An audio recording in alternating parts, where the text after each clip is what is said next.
pressure now, right? No, totally suddenly. Sorry. But it's okay. Well, let me show you one app that I've just been playing around with, just to show the idea, and Yep. then let's build it out.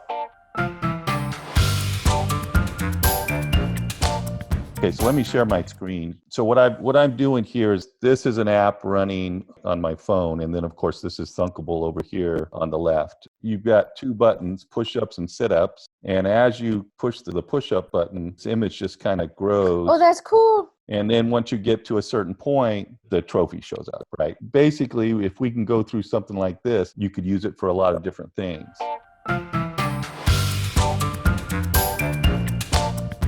Just real briefly, I'll just kind of show the blocks, and then let's go ahead and we'll build this out. We've got this stored variable. The stored variable is one where it gets stored on your device. So it's like a private database. So like if I pushed push-ups twice, closed the app and came back, I would still have, 200 push-ups. So each time I run the app, it's not going to reset my variable. There's also cloud variables. Cloud variables are like, let's say I want to do this, but make it a competition with myself and my friend. I would use a cloud variable or a couple cloud variables, and we track each other's progress, something like that.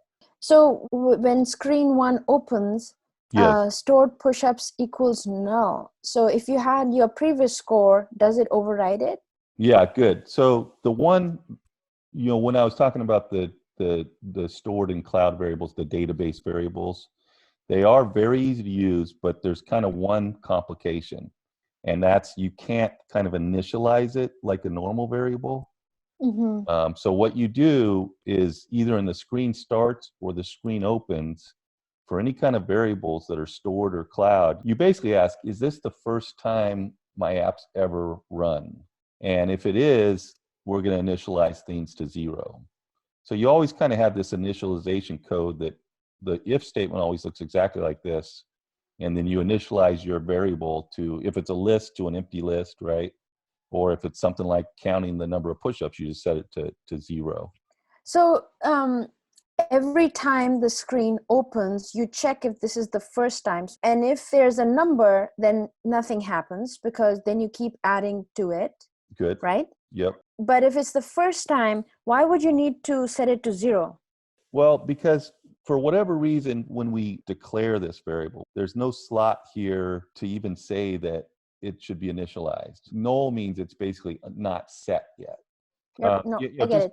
Yeah, and just briefly, so what happens in this code is I'm essentially keeping the image's height and width related to whatever's in that variable. So whatever that number is, my height and width is going to be affected. And I, of course, need to update that, every time there's a change, right? So right. Both when the screen opens, that might be 300 when the screen opens if I've run the app before.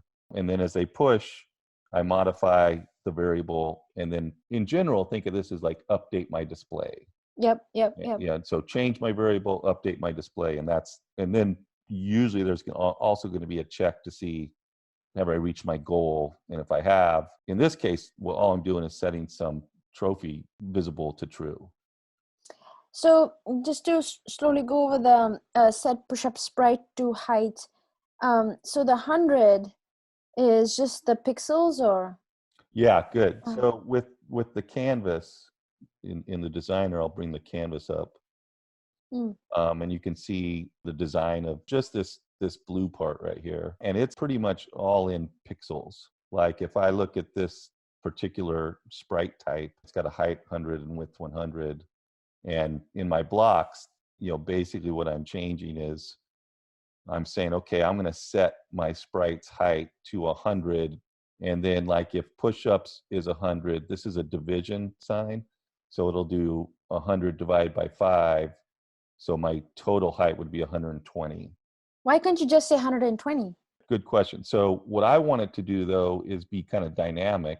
And so, as I change this variable, and this might be a size of a list, or it might be, I see, I get it. Yeah. Mm-hmm. Yeah, some dynamic change, right? Mm-hmm. So I need this kind of abstract formula. So let's say I run this app and I click push-ups twice. So now I'm at 200. I see. So it remembers. Yeah, so if I restart the app, and I can kind of simulate that by clicking live test, then it's still 200.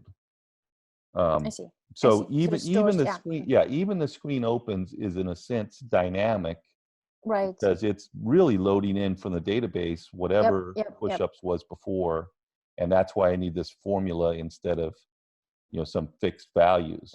So Dave, I guess since there's a memory in here, you could also have a view where you look at your history, right? Your log. Yeah, and have the user also be able to see when they did their push-ups and how many they did each day. To do that, you would maybe not even keep this simple variable, which is just a number, and instead you would keep a list of each of your daily activities. It's a little more complicated, but not that much more complicated. So like we might keep this variable, which is the total number, and then each time they click on that 100, we would just kind of add to the list. Add to the list, and I see. and maybe hook on a date onto it. I see. As we added it. Yeah. Oh, interesting. Okay. Yeah. Okay. So we can kind of keep this in mind, and then maybe we can go through the process of maybe building a kind of a different app. Cool.